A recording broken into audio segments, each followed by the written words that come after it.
I'm Eytan Shander with Awesemo. We have 3 plays for you Wednesday night at Jock Market. The game doesn't stop when the ball goes up in the air. It's all about buying low, selling high, as Jock Market has turned DFS into the stock market. So we want you to be a part of what's going on over there. And when you sign up to Jock Market, use our promo code Awesemo, and we're going to match your first deposit up to $50. All right, 3 plays.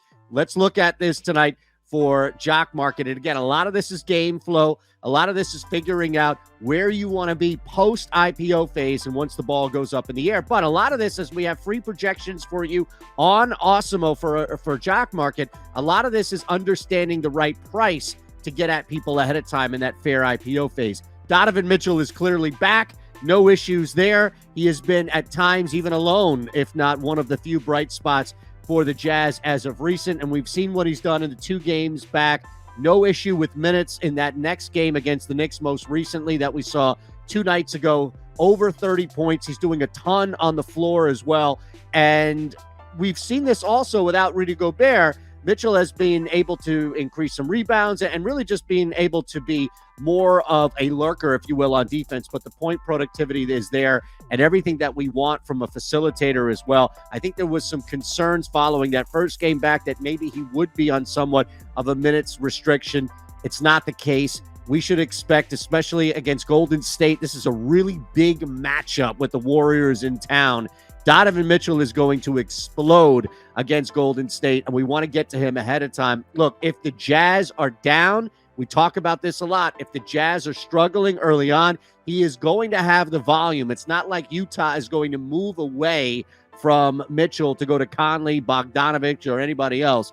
Mitchell, even if he struggles from a shooting percentage standpoint, is going to have plenty of volume to knock down some buckets. So we'll start with Donovan Mitchell. We'll move to the center spot here. We want to target Jarrett Allen, both pre and in-game as well here. He's been dominating again, just looking at the 28 double-doubles on the season, a walking, living, breathing double-double every night, it looks like.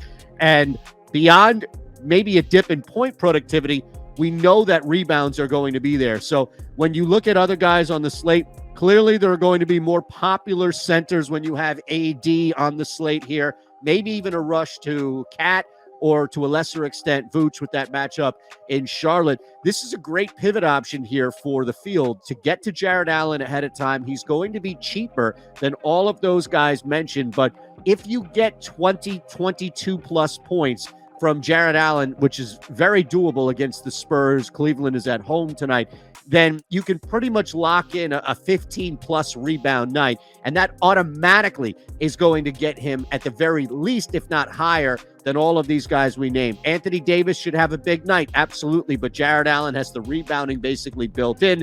You add 1 or 2 auxiliary stats there, block it, what have you, and now all of a sudden, it's not necessary for him to get to 25 to 30 points in order to match productivity that we see with the other centers. So this is a great pivot here. You're going to be spending less on the IPO phase, clearly, for Jarrett Allen. And a reminder, go to Awesemo because we have our free projections for you. They update throughout the day, and you want the best fair IPO value on a player, in this case, Jarrett Allen, who's not going to be as popular with a couple of other centers higher up from both a projection and cost standpoint. Last, Malik Monk, and we'll target him again. We're going to ride this Monk train for a little bit, not every time, but sporadically, mainly because of the volume. It's not going away, and we kind of needed to see how he would be on a game where he wasn't shooting the ball exceptionally well, still getting over 30 minutes with all 3 Lakers intact as far as their trio, if you will. So Monk has definitely inserted himself into a necessary role here.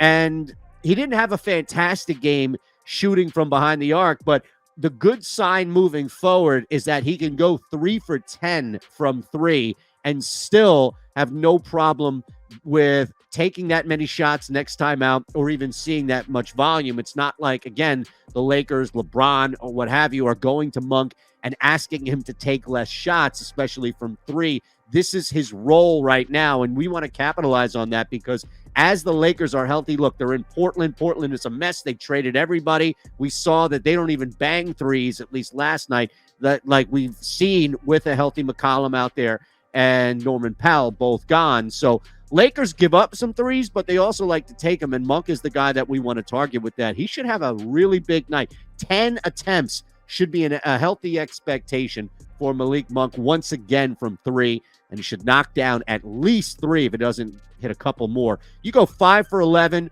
6 of 12 on a night that's easily where we can see him at least getting double-digit attempts. That's going to pay off exponentially for the price that Jock Market has him. All right, so it's Donovan Mitchell, Jarrett Allen, Malik Monk. Those are the three guys that we're targeting for Jock Market. And once again, use our promo code Awesemo, AWESEMO, and we'll match your first deposit up to $50. I'm Eytan Shander. Enjoy the games.